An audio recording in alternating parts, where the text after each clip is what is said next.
Assalamualaikum warahmatullahi wabarakatuh. Setelah kemarin ya penyidik Polri menolak untuk melakukan uji forensik ijazah Jokowi di Singapura, sehingga pakar hukum pidana yaitu Dr. Muhammad Taufik sekaligus penggugat ijazah Jokowi akhirnya buka suara. Beliau mengatakan kini merasa terjadi keanehan dengan Bareskrim Polri, di mana kemarin ya Egy Sujana bersama kawan-kawan ya melaporkan ijazah Jokowi pada tanggal 9 Desember 2024, tetapi Bareskrim Polri tidak memproses terkait laporan tersebut. Nah, pada tanggal 14 April 2025 ya, Jokowi juga melaporkan ke Bareskrim Polri, tetapi Bareskrim Polri langsung memproses laporan Jokowi tersebut. Bahkan ya saksi sudah diperiksa 31 orang.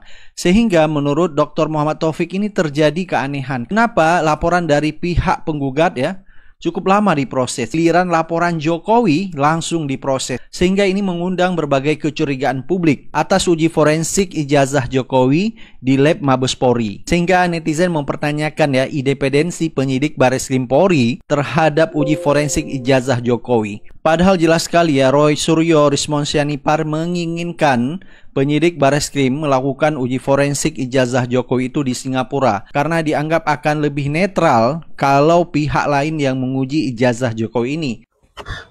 Selamat siang guys, aku habis mengajar problematika notaris ya di MKN Universitas Islam Sultan Agung.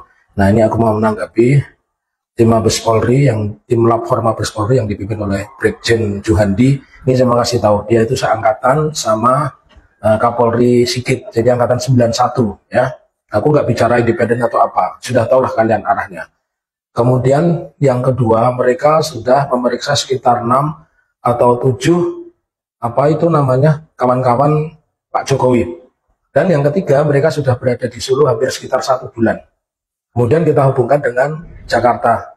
Nah, dari pernyataan ini jelas ya guys, itu sudah disiapkan itu. Orang laporannya Pak Jokowi baru 14 April kok ya, bersamaan sidang mediasi pertama, kok tiba-tiba mereka sudah mengirim tim ya. Jadi nampaknya ini banyak disinyalir banyak orang, beberapa pakar itu menyayangkan harusnya Jokowi, polisi itu tidak mengandalkan kekuasaan, tapi coba menghormati hukum. Apa? Biarlah gugatan perdata di Pengadilan Negeri Surakarta ini berjalan dulu. Nah, ini sepertinya kan muara ini mau diselesaikan lewat laporan di Polda Metro. Dan anehnya, sebelumnya sudah dilaporkan tentang dugaan ijazah palsu ini oleh Egy Sujana, ya, dan kawan-kawan di Mabes Polri tanggal 9 Desember 2024. Nah, itu tak kunjung diperiksa, tapi tiba-tiba laporan Jokowi 14 April sudah diperiksa dan sudah begitu banyak orang.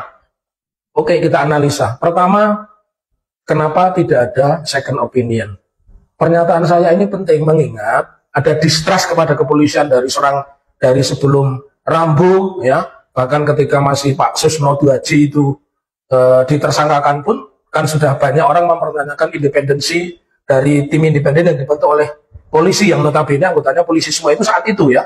Kemudian kita juga melihat kenapa yang diwawancara itu teman-teman Pak Jokowi, kenapa bukan orang yang kontra atau orang lain yang meragukan. Jadi kan aneh.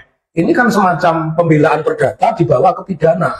Ya. Kemudian sejauh ini tidak pernah ditunjukkan mana yang ijazah asli. Andai kata itu benar ada, kenapa berlarut-larut sekian lama? Dan andai kata itu benar ada, maka berarti yang membuat keributan itu bukan pelapor, bukan penggugat, tapi ya Pak Jokowi sendiri yang membuat keributan itu. Kemudian yang ketiga, yang ini saya sampaikan, mestinya di tengah distrust kepada polisi itu harus ada second opinion dari lapor yang independen. Dan setidaknya ada beberapa pertanyaan yang disampaikan kepada mereka. Satu, apakah format ijazah pada tahun 1985 seperti itu? Itu yang pertama. Yang kedua, apakah format itu baku? Artinya kalau baku semua yang lulus pada kurun waktu itu tentu bentuk ijazahnya sama. Ya, ini kan perlu dipertanyakan. Kemudian yang ketiga, perolehan gelar itu seperti apa? Kan tidak mungkin hanya meneliti ijazahnya sah. Karena perolehan gelar itu dimulai dari 3 pendidikan, ya, kemudian penelitian dan pengabdian. Apakah 3 itu sesuai? Skripsinya tentu harus kita lihat di mana skripsi. KKN-nya tentu harus dilihat.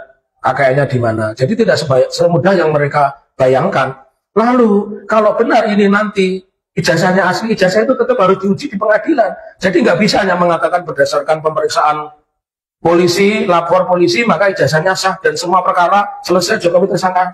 Sama sekali tidak. Justru menurut saya, tindakan yang memaksakan harus selesai di Polda Metro seperti yang diucapkan oleh para pengacara Pak Jokowi, itu menandakan ketakutan yang amat sangat. Saya justru berubah sekarang. Strategi saya sebenarnya menunggu biar peradilan negeri Surakarta ini cantik. Sekarang sudah berubah. Jogja sudah ada gugatan, sebentar lagi juga akan kita susul di Ponorogo, sebentar lagi akan kita susul di Madura. Pokoknya di tempat-tempat yang pernah didatangi dan di mana di situ janji-janji itu ada, akan kita ajukan namanya gugatan perbuatan melawan hukum. Jadi sekali lagi, jangan takut, tetaplah menjadi orang kritis karena negara. Sampai Rismon Sianipar berharap penyidik Polri ini benar-benar profesional dalam menangani